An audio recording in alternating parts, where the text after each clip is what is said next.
Welcome back to the next video of economics class 12 chapter 1 का last video. पहले part 1 video में पढ़ा कि इंडिया को किस तरीके से एक नीड की प्लानिंग की, फिर इंडिया ने कॉम्प्रिहेंसिव प्लानिंग अपनाया। कॉम्प्रिहेंसिव प्लानिंग में उसने सोशल एरिया और इकोनॉमिक एरिया दोनों को कवर किया। कल हमने उसको लास्ट वीडियो में डिस्कस किया कि कैसे इंडिया ने प्लानिंग में क्या क्या फीचर्स रखे। अब हमें देखना है क्या वो फीचर्स जो भारत ने अपनाए क्या वो फीचर सक्सेसफुल है या नहीं, या प्लानिंग ओवरऑल कैसी थी, सक्सेसफुल है या नहीं। ठीक है, तो इसको कहने के लिए हमारे पास कुछ फैक्ट्स होने चाहिए जिससे हम ये बात कह सकें कि प्लानिंग सक्सेसफुल थी। तो पहला फैक्ट है कि इंक्रीज इन नेशनल इनकम, यानी कि जो देश का नेशनल इनकम है, यानी कि कुल प्रोडक्शन जो है वो बढ़ गया। अगर हम कहें फर्स्ट प्लान में हमारा टारगेट सिर्फ 2.1% का ग्रोथ का था, लेकिन हमने जो ग्रोथ दर्ज किया वो 4.6% का ग्रोथ दर्ज किया। That is a huge growth, क्योंकि आप देखिए सीधे आप अपने टारगेट से डबल ग्रोथ कर रहे हैं, तो एक अच्छी बात है। हमने एक जो टारगेट रखा था उससे ज्यादा ग्रोथ किया।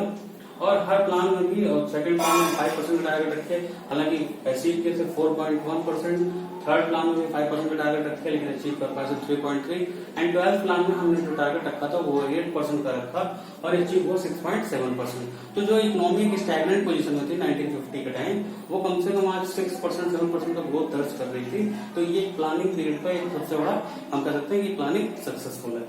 सेकंड है increase in per capita income. अच्छा, सिर्फ अगर आपका नेशनल इनकम बढ़े और पर कैपिटा इनकम ना बढ़े तो कोई फायदा नहीं होगा। फॉर एग्जांपल समझिए कि अगर किसी देश की इकोनॉमी किसी देश की नेशनल इनकम 100 रुपए थी और 100 लोग रहते थे, तो पर कैपिटा इनकम 1 रुपया हुआ।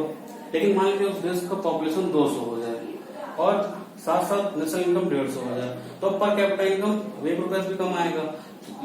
तो लेकिन नेशनल इनकम कहने के लिए तो बढ़ गया, लेकिन पर कैपिटा इनकम नहीं बढ़ा। मेरी बात को समझिएगा फिर से कि मान लीजिए 500 लोग हैं एक देश में और 500 देश की नेशनल इनकम है, तो पर कैपिटा इनकम 1-1 रुपया हुई। अब देखो आबादी हमारी 1000 हो गई, ठीक है, और नेशनल इनकम हमारा 500 के बजाय 600 हो गया। ठीक है, ये मान लीजिए 500 के बजाय 800 हो गया, तो पर कैपिटा इनकम सिर्फ 80 पैसे रह गया। ठीक है, तो कहीं ना कहीं इनकम बढ़ने के साथ पर कैपिटा इनकम बढ़ना ही ग्रोथ का इंडिकेटर माना जाएगा, वरना प्रोडक्शन खाली बढ़ा के कोई फायदा नहीं, पर कैपिटा इनकम का भी बढ़ना जरूरी था। तो पर कैपिटा इनकम में इंक्रीज हुआ है। फर्स्ट प्लान में 2.7% का पर कैपिटा इनकम इंक्रीज हुआ है और 12th प्लान में 5.3% का पर कैपिटा इनकम इंक्रीज हुआ। पर कैपिटा इनकम क्या है कि पर व्यक्ति आय, यानी कि कुल इनकम ऑन कुल पॉपुलेशन को हम पर कैपिटा इनकम कहते हैं।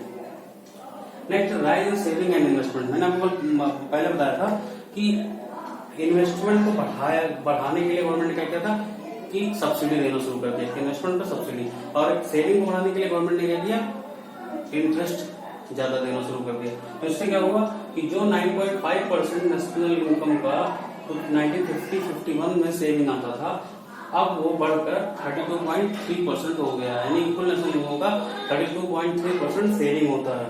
और इन्वेस्टमेंट भी उतना ही बढ़ा। इन्वेस्टमेंट में बढ़ा 1950-51 में जो इन्वेस्टमेंट कुल नेशनल इनकम का 9.3% होता था, अब वो बढ़कर 33.3% हो गया। तो again it is a point from which we can say कि इकोनॉमी में जो प्लानिंग चल रही थी वो सक्सेस है।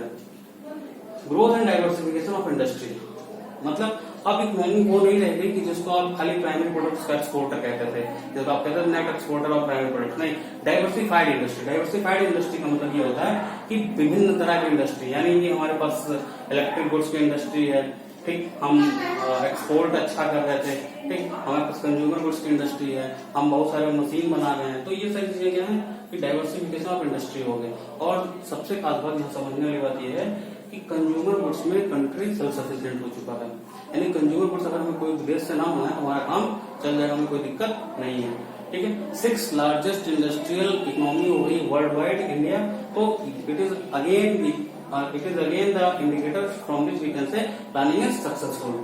इकोनॉमिक इंफ्रास्ट्रक्चर में आपका क्या है, रोड, ठीक है, रेलवेज, ये सब आते हैं।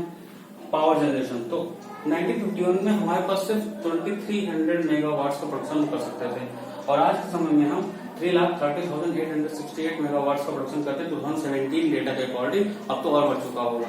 ठीक है, तो ये क्या है, इट इज कि हम ये दिखा रहे हैं कि हमारा इंफ्रास्ट्रक्चर ग्रोथ हुआ। आप देखो 1950 में टेलीकॉम की हालत, और आज आप देखिए हर हाथ में मोबाइल है, हर हाथ में इंटरनेट है। तो ये कहीं ना कहीं इंडिकेटर है कि हमारा इंफ्रास्ट्रक्चर का भी ग्रोथ हो रहा है। ठीक है, सोशल इंफ्रास्ट्रक्चर में आपका क्या आता है, मैंने आपको बताया था, बेसिकली ऐसे इंफ्रास्ट्रक्चर जो सोशल वेलफेयर का, जैसे स्कूल, जैसे आपका हॉस्पिटल। तो आप इसको देखिए, अगर ये अच्छा हुआ तो उसका इम्पैक्ट पड़ना चाहिए कंट्री पर। तो जो डेथ रेट पहले आपका 27 पर 1000 था 1951 में, वो घटकर मात्र 6.4 पर 1000 रह गया है 2016 में। ठीक है, तो ये अगेन अपने आप में एक तरीके का हमारे पास डेटा है, जिससे हम कह सकते हैं कि प्लानिंग का सोशल एस्पेक्ट में भी फायदा हुआ है। ठीक, लाइफ एक्सपेक्टेंसी आपको बता था कि average life of a person, तो 1951 में ये लगभग 32 पर पर्सन था, यानी कि लगभग एक आदमी की औसत आया 32 ईयर्स होती थी। अब वो बढ़कर 68 हो गया, यानी कि हमारे कहीं ना कहीं प्राइमरी हेल्थ केयर में काफी इंप्रूवमेंट हुआ है, हमारा हेल्थ केयर सेक्टर मजबूत हुआ है, ग्रोथ किया है, तब ऐसा देखने को ये डेटा मिल रहा है। लास्ट है इंटरनेशनल ट्रेड। हमारा इंटरनेशनल ट्रेड जो 1948 में सिर्फ 792 करोड़ का था, वो 2016-17 में 40,31,719 करोड़ का हो गया है। बहुत बड़ी बात है। ठीक है, लगभग आप देखिए तो 45 गुना का ग्रोथ दर्ज किया इंडिया ने इतने दिनों में। और सबसे बड़ी बात जो कॉम्पोजिशन ऑफ ट्रेड है, कॉम्पोजिशन ऑफ ट्रेड में हमारे पास क्या था कि हम उन दिनों इंपोर्ट क्या करते थे कैपिटल गुड्स का, और एक्सपोर्ट क्या करते थे रॉ मटेरियल्स का, वो बदल चुका है। अब हम एक्सपोर्ट करते हैं मशीनरी वगैरह का, ठीक है, और इम्पोर्ट करते हैं ऐसी चीजों को जो इंडिया में लगभग ना के बराबर है, जो पैदा ही नहीं होती, हम उन्हीं चीजों को फिर मंगाते हैं। ठीक है, तो बेसिकली ये पूरा 8 पॉइंट डिस्कस करने के बाद हम कह सकते हैं कि प्लानिंग हमारी सक्सेसफुल रही है। ठीक है, हाँ, नेक्स्ट पॉइंट पे आते हैं कि फेलियर्स ऑफ प्लानिंग। ठीक, अगर प्लानिंग इतनी सक्सेसफुल होती तो फिर हम आज कहीं और होते, तो इसका मतलब कि प्लानिंग कुछ फेलियर भी है। तो हम इस बात को फेलियर कहने के लिए भी हमारे पास कुछ डेटा है। देखो, एब्जेक्ट पॉवर्टी कंट्री में अभी भी 22% के आसपास, 21.9 एग्जैक्टली के आसपास कुल एब्सोल्यूट पॉवर्टी पाई जाती है। एब्सोल्यूट पॉवर्टी मतलब जो बेसिकली ऐसे लोग जो अपनी डेली की नीड्स पूरा नहीं कर पा रहे, जो डेली का अपना नेसेसिटीज को पूरा नहीं कर पा रहे, वो ऐसे लोग हमारे पास 22% है। यहाँ तक कि ये कुल दुनिया की कुल गरीबी का 50% गरीबी सिर्फ इंडिया में पाया जाता है। ठीक है, हाई रेट ऑफ इन्फ्लेशन। अब देखो, अगर आपकी पर कैपिटा इनकम बढ़ रही है, ठीक है, उसी के साथ इन्फ्लेशन भी बढ़ जाए तो कोई फायदा नहीं होगा। मतलब समझना कि मान लीजिए पिछले साल आपकी इनकम 100 रुपए थी, ठीक, और 1 किलो चावल 10 रुपए का था, ठीक, तो आप 10 किलो चावल खरीद सकते थे। अब क्या हुआ कि आपकी इनकम हो गई 200 और चावल का रेट भी हो गया 20 रुपए। तो भले आपकी इनकम डबल हो गई, लेकिन अभी भी आपका गुड्स एंड सर्विसेज का फ्लो 10 किलो चावल का ही रह गया, बढ़ा नहीं। तो इन्फ्लेशन अगर बढ़ गया तो पर कैपिटा इनकम का बढ़ने का कोई मतलब निकल कर नहीं आएगा। तो यहाँ भी ये दिक्कत थी कि प्लानिंग पीरियड के साथ इन्फ्लेशन भी उतना तेजी से ही बढ़ रहा था। तो यानी कि हम एब्सोल्यूट गोल को पा नहीं पा रहे हैं। हम देखने को कह रहे हैं कि पर कैपिटा इनकम बढ़ रहा है, लेकिन साथ में इन्फ्लेशन बढ़ने के साथ जो हमारा मेन ऑब्जेक्टिव था कि per capita goods and services का फ्लो बढ़ाना, वो हम कर नहीं पा रहे हैं। Next, unemployment crisis. First plan में 53 लाख के करीब अनएम्प्लॉयड लोग थे, और लास्ट प्लान 12 प्लान में 4 करोड़ के आसपास लोग हो चुके हैं। लगभग 8 टाइम्स का इसमें हमने कहीं ना कहीं इंक्रीज मार्क किया है।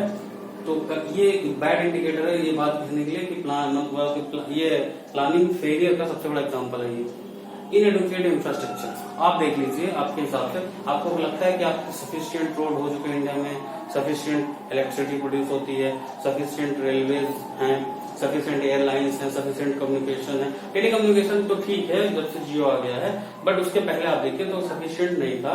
ठीक है, तो इंफ्रास्ट्रक्चर अभी भी हमें लगता है कि इतना सफिशिएंट नहीं है। और ये तो इकोनॉमिक इंफ्रास्ट्रक्चर थे। सोशल इंफ्रास्ट्रक्चर में आप देखिए, स्कूल्स, क्या आपको लगता है सरकारी स्कूल सही चल रहे हैं? क्या आपको लगता है सरकारी हॉस्पिटल्स की हालत सही है? ठीक है, तो जो सोशल इंफ्रास्ट्रक्चर है वहां पर भी हमें लगता है इनएडुकेट इंफ्रास्ट्रक्चर है, ऐसा सफिशिएंट व्यवस्था हमारे पास नहीं है। स्क्यूड डिस्ट्रीब्यूशन, स्क्यूड मतलब सिकुड़ा हुआ डिस्ट्रीब्यूशन। ठीक, तो हुआ क्या है, अब आप देख लीजिए कि देश में जो आप ग्रोथ दर्ज कर रहे हैं डे बाय डे, ठीक है। इसमें ग्रोथ एक्चुअली में कुछ ही लोगों का हो रहा है, मुझे कहना तो नहीं चाहिए, बट अनइक्वल डिस्ट्रीब्यूशन हो रहा है। तो अनइक्वल डिस्ट्रीब्यूशन का मतलब कि ग्रोथ सिर्फ कुछ लोगों तक पहुंच रहा है। तुम्हारा ग्रोथ तो हो रहा है लेकिन डिस्ट्रीब्यूशन कैसा सिकुड़ता चला जा रहा है, कुछ ही लोगों का ग्रोथ हो रहा है, बाकी लोगों का ग्रोथ नहीं हो रहा है। क्लियर? ठीक है, तो इसका ग्रोथ आपका 5 ईयर प्लान के अचीवमेंट्स और उसका फेलियर। यूएनओ की एक्सपर्ट टीम ने उसने बताया था कि भारत में प्लानिंग पीरियड उतना सक्सेस क्यों नहीं है। तो उसने पहला कारण जो दिया था रेड टेपिज्म। रेड टेपिज्म क्या है, हिंदी में बोलो तो लाल फीताशाही। लाल फीताशाही का क्या मतलब है कि भारत में हर काम को करने के लिए, सरकारी काम को करने के लिए इतने ज्यादा कागजी कार्रवाई करने पड़ते हैं कि वो चीज डिले हो जाती है और उसकी एफिशिएंसी बर्बाद हो जाती है। पहला कारण मैंने बताया। दूसरा, इनएफिशिएंट एडमिनिस्ट्रेशन। हमारा एडमिनिस्ट्रेशन भी कैसा था, इनएफिशिएंट था। ऐसा मैं क्यों कह रहा हूँ, मुझे कहना तो नहीं चाहिए लेकिन हुआ ऐसा। 1951 में जब पब्लिक सेक्टर को मेन लीडिंग रोल दिया गया तो वहां पर मैनेजर्स की जगह पे आईएएस ऑफिसर्स को बैठाया गया। वहां पर ऐसे मतलब मैनेजमेंट का काम भी ऐसे लोग कर रहे थे जो आईएएस क्वालिफाई करके आ रहे हैं। एक एनटीपीसी का सीईओ कौन है तो पता चलेगा वो आईएएस है, ठीक है। कोल इंडिया का सीईओ कौन तो पता चलेगा वो भी कोई पीएस ऑफिसर। तो ऐसे लोगों को बैठा रहे थे जो एडमिनिस्ट्रेशन तो अच्छा कर सकते थे बट उनकी मैनेजमेंट नॉलेज उतनी अच्छी नहीं थी।